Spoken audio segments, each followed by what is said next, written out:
أشرقت نفسي بنور من فؤادي حينما رأى. عمر بھائی مجھے آپ سے ایک بات پوچھنی ہے. جی جی علی بھائی پوچھیں. عمر بھائی میں نے یہ پوچھنا ہے کہ میرے بہت سارے دوست مجھے یہ کہتے ہیں کہ پہلے نماز تو صحیح سے سیکھ لو اس کے بعد جہاد کرنا. مطلب یہ کہ جہاد کے لیے جس درجے کا ایمان چاہیے ہوتا ہے وہ ہمارے اندر نہیں ہے، اس لیے پہلے ایمان پر محنت کرنی چاہیے، پھر جب ایمان بن جائے تو پھر جہاد کرنا چاہیے. یعنی جس طرح نبی صلی اللہ علیہ وسلم نے صحابہ کرام کے ایمان پر 13 سال محنت فرمائی تھی، اس کے بعد جہاد کا حکم دیا تھا. دیکھیں علی بھائی میں آپ کو یہ بات سمجھاتا ہوں.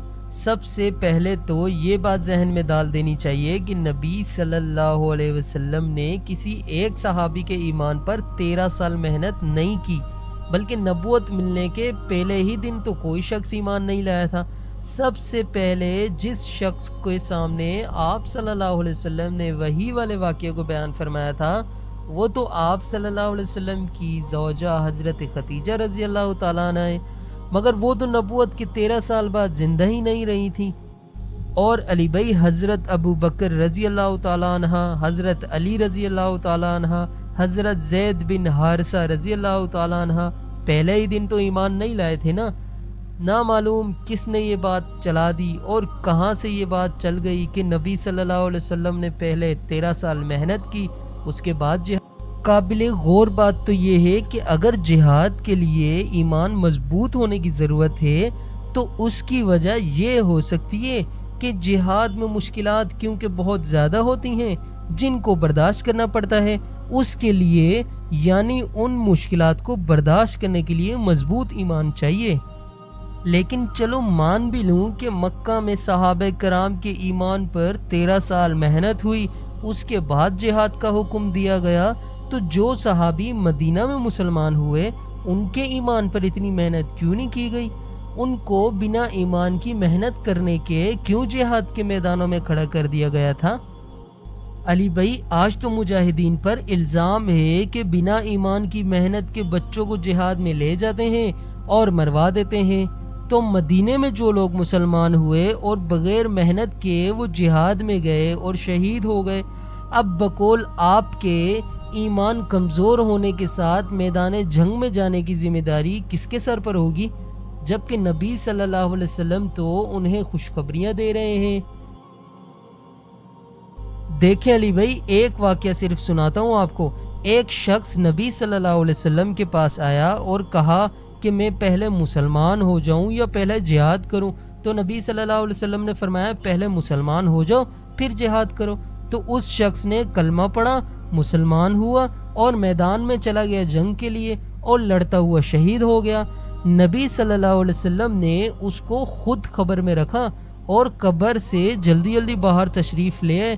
اب صحابہ کرام یہ دیکھ کر ڈر گئے کہ کہیں اسے عذاب تو نہیں ہو رہا.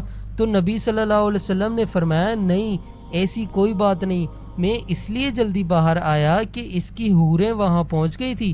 پھر نبی صلی اللہ علیہ وسلم نے فرمایا کہ اس شخص نے اعمال تھوڑا کیا ہے مگر اجر بہت زیادہ حاصل کر لیا.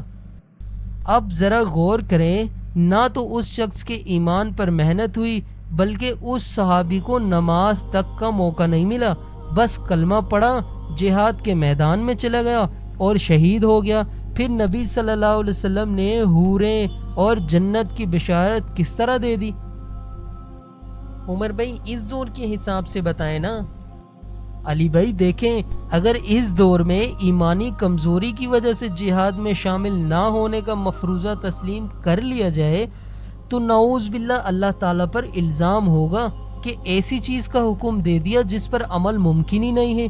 کیونکہ جب نبی صلی اللہ علیہ وسلم کی زیارت اور صحبت کے باوجود صحابہ کے ایمان کو 13 سال لگ گئے تھے تو ہمارا ایمان تو بن ہی نہیں سکتا، پھر جہاد کو فرض کرنے کا کیا فائدہ؟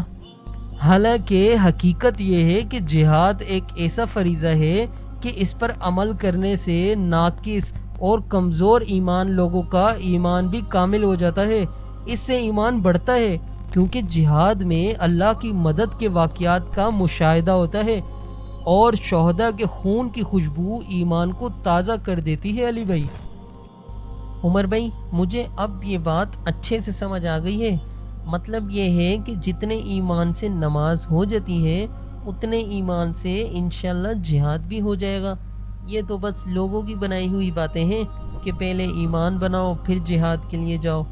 جزاک اللہ عمر بھائی۔ یقین کی راہ پہ چل پڑے، انہیں منزلوں نے پناہ دی، جنہیں وسوسوں نے ڈرا دیا، وہ قدم قدم پر بہک گئے۔